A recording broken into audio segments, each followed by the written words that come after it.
I found out my wife was cheating with my brother, divorced her, and went no contact with my toxic family. Years later, things took a turn. I've been married to my wife, Rachel, 32 female, for 6 years. We have a really strong relationship, I would say. The usual couple drama through our years, but we have grown from it and have a loving relationship. All was well until about 8 months ago when my brother, Sam, 28 male, moved back to our hometown after living in Florida since he was 18. His long-term girlfriend dumped him and moved to a new city, leaving him destitute. The circumstances behind their breakup are still largely unknown. When my brother returned, he told us that she had been cheating with women. I didn't really know her that well, but that sounded far-fetched. I only met the woman 3 times, as my brother would only come home for Christmas and usually only stay for 3 to 4 days. She accompanied him twice during their 5 years together. The other time I met her was when my wife and I visited them for a day during our vacation 3 years ago. She just didn't strike me as the person who would have a double life and just leave Sam with nothing. I tried to reach out to her once but found I was blocked, so I just let it go. Sam moved back in with my parents, Greg, 55 male, and Jamie, 56 female, for the first month he was here. He struggled to find work, so I suggested that maybe Rachel could help him out. She is a higher up at her company and figured she would have some pull. She did, and he was able to get a position in her department. This is a job in his field. For some background, my brother and I have never been very close. He is the golden child, at least to our dad, and our mom is spineless when it comes to our dad. It's not super obvious, just a million little things. For example, we both got cars when we turned 16, but I got an 8-year-old Dodge Neon, and he got a 2-year-old Mitsubishi Eclipse. His sports practices, outfits, and competitions cost thousands of dollars over the years. Some of those competitions were 6 or 7 hours away, and they never batted an eye. Meanwhile, when I would ask for $50 for a volleyball or basketball camp at the local college in our town, they would give it to me, but you would have thought I was asking them to build me my own arena. What pissed me off the most was when I was 17. I was out with my girlfriend, lost track of time, and was 15 minutes past curfew. They took my car for a whole month for that. Then when my brother came home 2 hours late and smelled like pot the next year, he just got a stern talking to. I wasn't exactly sad when he left for college and decided to stay in Florida. Despite all of that, he began spending more and more time at our house, which at first I thought was nice as maybe he was making the effort to be closer to me. Then I started to notice that he and Rachel were getting rather familiar with each other. They would talk about seemingly anything at length. They started having their own inside jokes. If I tried to include myself, they would say, just a work thing. When I asked my wife about it, she just said they had a lot in common and were working on several projects together at work. The first real red flag was that after about a month of this, he would be at our house when I got home from work. Rachel and I have different work schedules. While she has a traditional 8 to 4:30 workday, I work 10 to 7. This was pretty often. When I asked about it, I always got, we had some work stuff to do. 2 months ago, I noticed something that had me questioning my own sanity. I make the bed every day before I leave for work.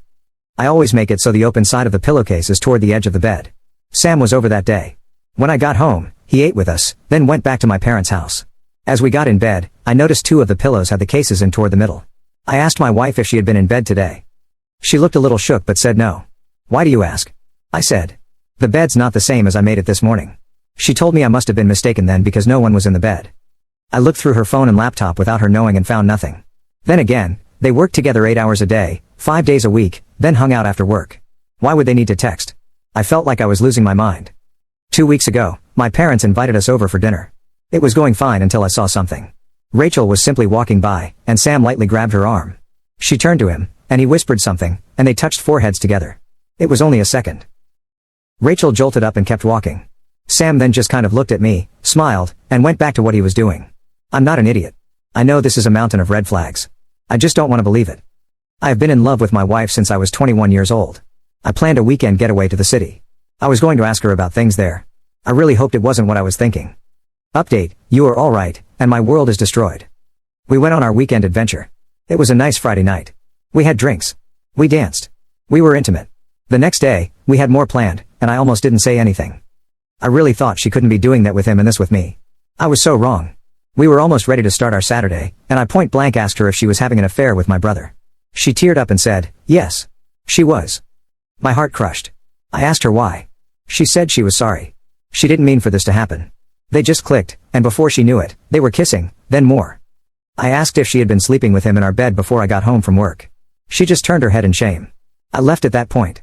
I had nothing with me but my purse, and I drove home without her. She got an Uber and arrived a few hours later with my other things. She tried to apologize, but I didn't acknowledge her. Through my tears, she packed a bag and left for a hotel. The next day, I told my parents. They already knew. They said they were sorry about what happened and told me Sam had left last night and might not be back for a few days. I'm sure he went to stay with Rachel. That all happened 3 months ago. Our divorce is almost final. Rachel found an apartment to rent right away, and Sam moved in with her. I am only contacting her in regard to our divorce. She initially said I could just have the house and the savings. I think this was guilt talking. Then after a few days, she said that we would have to split the house. I know this was Sam in her ear. I had already moved everything out of the savings into a new account, so there was no fight there. Just like that, 9 years of my life were gone. She has no idea what she is getting herself into. He is a narcissist and will throw her away eventually. Sam has been exceedingly cruel during all of this. A few days after I found out, he tagged me in a Facebook post. It was a selfie of him and her with her giving him a kiss on the cheek from behind. The caption read, "Feeling loved." It was disgusting. I logged out of my account and deleted the app off my phone. He texted me about an hour later saying, "Sorry, bro. Didn't mean to tag you. No hard feelings. I hope we can still be close. You'll meet your soulmate someday too." I blocked him. I blocked him on everything I could think of. My parents haven't been any better. They pretended to be sympathetic in the beginning. When I told them I was going no contact with Sam and Rachel, my mother looked at me and said, "I'm sorry this happened. It shouldn't have happened this way, but your brother deserves to be happy too. You'll meet someone, and then we can put this all behind us." I got really upset and told them what Sam had tagged me in and the text he sent me. My mother said, "Well, you shouldn't be on that stuff anyway. My father hasn't said a thing this whole time. He just sits there." I asked him once what he thought, and he just said, "I agree with your mother," then walked out of the room. I am going full no contact with them as well. The house will sell soon, and I'm moving to a different state. I am not telling any of my family where or when. I haven't told them that's my plan. I'm just done with all of them. I wish them all the worst. Update. Hi, everybody. I know it's been 4 years since I last updated everyone, but we had a major situation happen. I will start by giving you an update on myself. I am recently engaged. It took a lot of therapy to get myself back out there. I tried dating right away once I got settled here in Minnesota. I went on one okay first date, and then I got shown just how much of an insufferable ass she was. I swore off women forever after that. That's when I went to therapy to process all the trauma from the betrayal by my wife and brother, as well as the abandonment by my parents. It was a hard year of that, but I met Emily, 37 female. Yes. She has the same first name as my mom. LOL. But Emily is wonderful.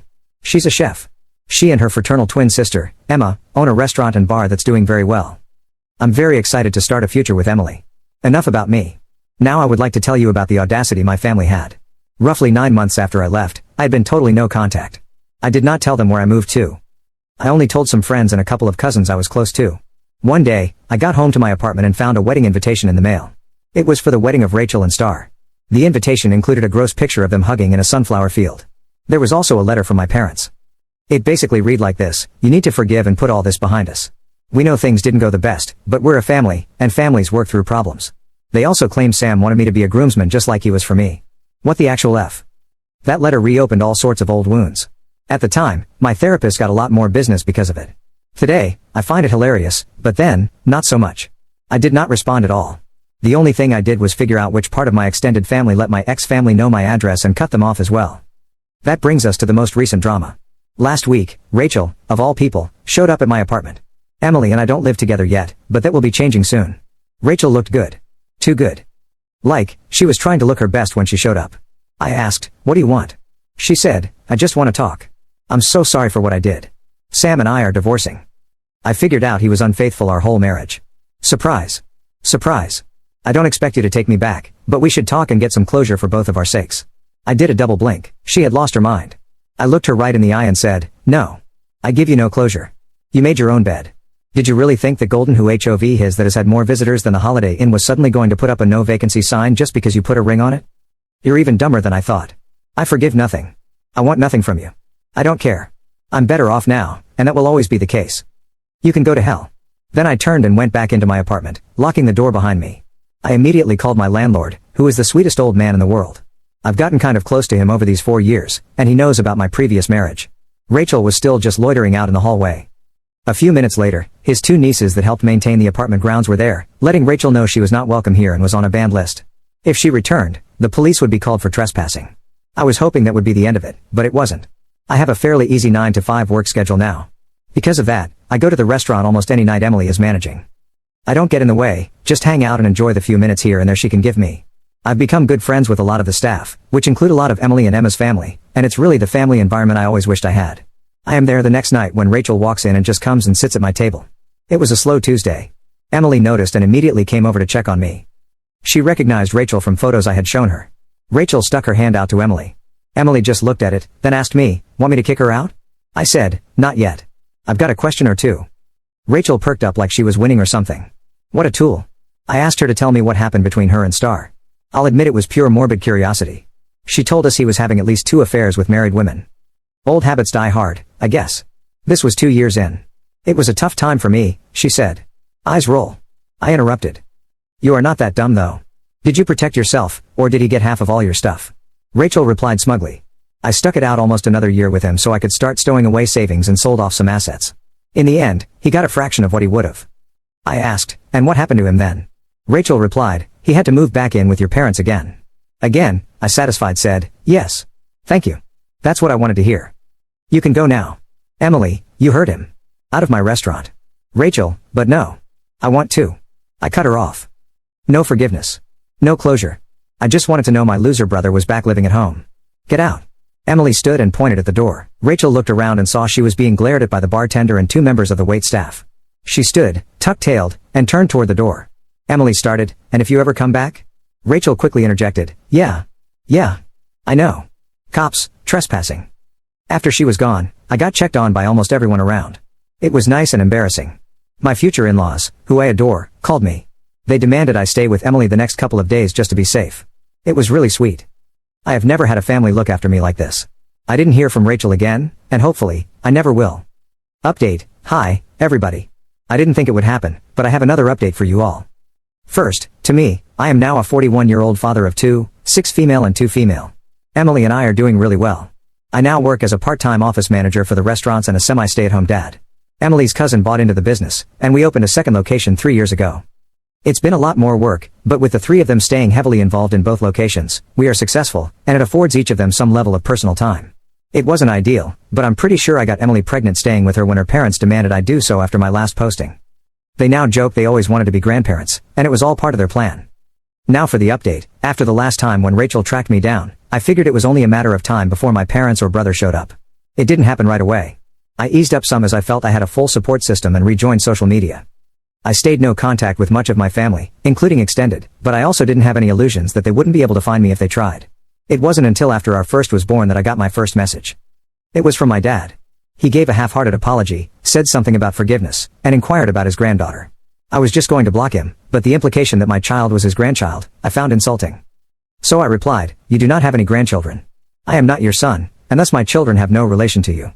If you want grandchildren, then you should encourage Sam to get out there and do what he does best. At that point, I blocked him. He made new accounts and tried contacting me for a while, but I always just declined or deleted any requests or messages. That brings me to the recent drama. I was getting bombarded with requests, messages, etc., to contact them. I read some, and it was a sob story about missing out on the grandkids' lives and wanting to make amends. I really didn't care. I had no intention of ever including them in my life again. Then the more shocking thing occurred. Sam started reaching out to me.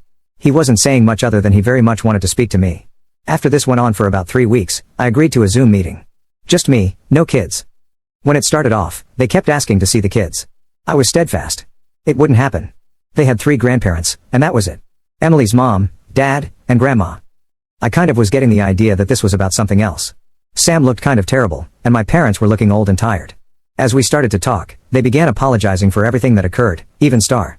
He said he was wrong to do what he did and that he wishes he could have his brother back. That was a laughable thought. Dad then took over and went into his usual garbage about being a family and looking out for each other. When he was done, I just looked at them and said, is that all you got? I'm going to go. Then they yelled for me to wait, and the facade dropped. The real reason was about to come out. Apparently, Sam has been having health issues for the last couple of years. For whatever reason, his kidneys are failing, and he needs a transplant. That's why they so persistently tried to get in touch with me. A family member is the most likely to be a viable match. I asked them directly, this is why you call me? You want me to save him after what he did? My wife wasn't enough. Now he needs a body part from me too? My dad snapped. Stop being like this. All of that was a long time ago. He began choking up and crying as he continued. I get it. You hate us, but he is going to die if he doesn't get a transplant soon. Is that what you want? I know you think he wronged you in the worst way, but please, just this once, can we set that aside? I got quiet. I wanted to see if they said more. Eventually, Mom actually started to talk. Look. We're sorry for all that happened, but we got some pretty big problems. Between his medical bills and not being able to work, your dad and I are getting older and have our own problems. We got a lot of issues. We need you to come back to Missouri and see if you are a match, but we also could use some help, or we might lose the house. So you need my kidney and my money, I said. Don't put it like that, she replied. Sam chimed in. Please just come home. I need my big brother. I don't want to die. Can you just come and see if you're a match? If you're not, we will never contact you again. I told them I needed to think about it, do some research, and tonight, I would tell them tomorrow. I ended the call and went to speak to my wife. She told me she supported me 100%, whichever way I went, then asked if we should all travel as a family or if just she should come. I said no to both. I was going to go, and I was going on my own. Sure. Here's the continuation with punctuation added, keeping the original content intact.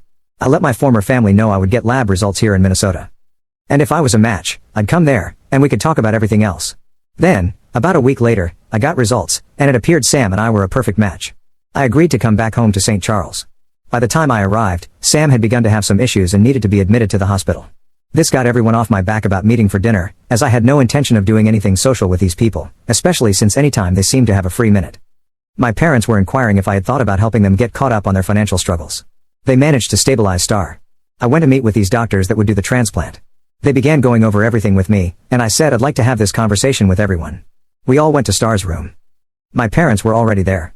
The doctor began explaining the situation. Sam had maybe 6 months more without a transplant. They went over the process with us all and made a huge deal about how perfect of a match I was, that the likelihood of finding a more viable donor was minuscule, and that the sooner we scheduled the surgery, the better. I then walked over to Sam and took his hand. I gazed into his big brown eyes and told him, "Did you hear that? I am a perfect match. Essentially, I'm the only person who can save you, and I'm not going to. You are the most vile, narcissistic piece of gutter trash I have ever known.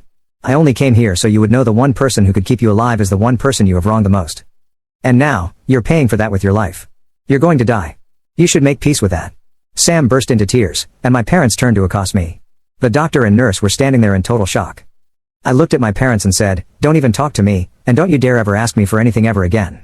The only money I would ever spend on you would be for your funeral, under the stipulation that you be cremated and the ashes released to me. At which point, I will promptly deposit your remains in the dirtiest John I can find." Finished, I walked out of the room and never looked back. I'm back home now, my real home, surrounded by my real family, and couldn't be happier.